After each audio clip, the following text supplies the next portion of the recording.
نبی کریم صلی اللہ علیہ وسلم نے امت کو مایوسی کی تباہی سے بچانے کے لیے صحابہ رضی اللہ کو ایک عجیب و غریب قصہ سنایا، جس سے یہ سبق ملتا ہے کہ مومن عمر کے جس حصے میں بھی اپنے گناہوں پر شرمندہ ہو کر سچے دل سے خدا کے حضور گڑ گڑائے تو وہ اپنی مغفرت کے دامن میں ڈھانک لے گا اور کبھی نہ کبھی نہیں دھتکارے گا۔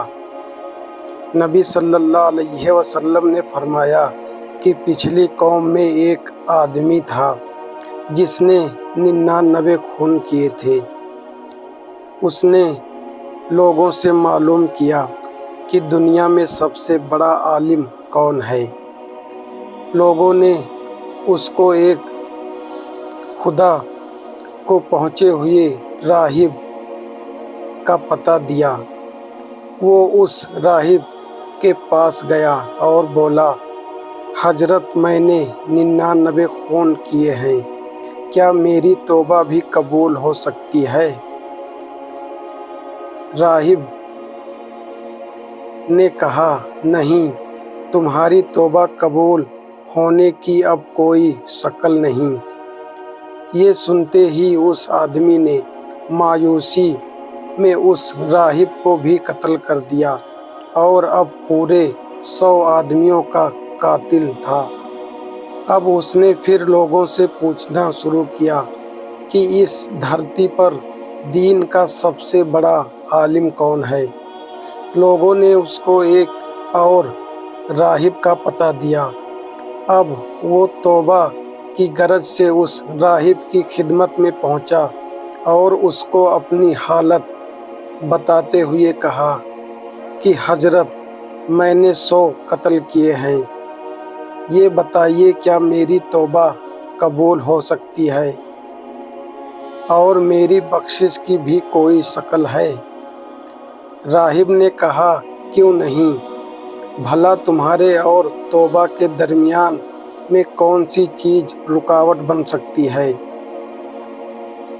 تم فلاں ملک میں جاؤ، وہاں خدا کے کچھ چنے ہوئے بندے خدا کی عبادت میں لگے ہوئے ہیں، تم بھی ان کے ساتھ خدا کی عبادت میں لگ جاؤ اور کبھی بھی اپنے وطن لوٹ کر نہ آنا، کیونکہ اب وہ جگہ دینی لباس سے تمہارے لیے مناسب نہیں ہے۔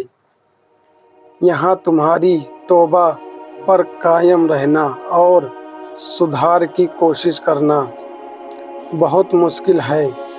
یہ آدمی روانہ ہوا، ابھی آدھے راستے پر ہی پہنچا تھا کہ موت کا پیغام آ گیا۔ اب فرشتے آپس میں جھگڑنے لگے۔ رحمت کے فرشتے نے کہا، یہ گناہوں سے توبہ کر کے خدا کی طرف متوجہ ہو کر ادھر آیا ہے۔ عذاب کے فرشتے نے کہا، نہیں، ابھی اس نے کوئی بھی نیک اعمال نہیں کیے ہیں۔ یہ بات ہو ہی رہی تھی کہ ایک فرشتہ انسانی شکل میں آیا۔ ان فرشتوں نے اس کو اپنا حاکم بنا لیا کہ وہ ان دونوں کے درمیان کوئی فیصلہ کر دے۔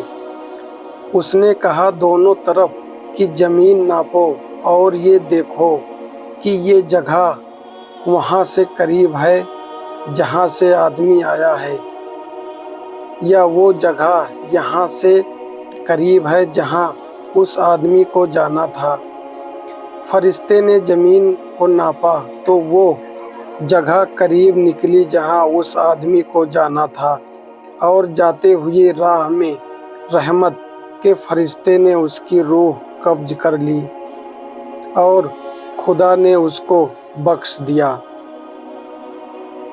صرف خدا کے حضور اپنے گناہوں کا انکار کیجیے، اسی کے حضور گڑ گڑائیے اور اسی کے سامنے اپنی عاجزی، بے کسی اور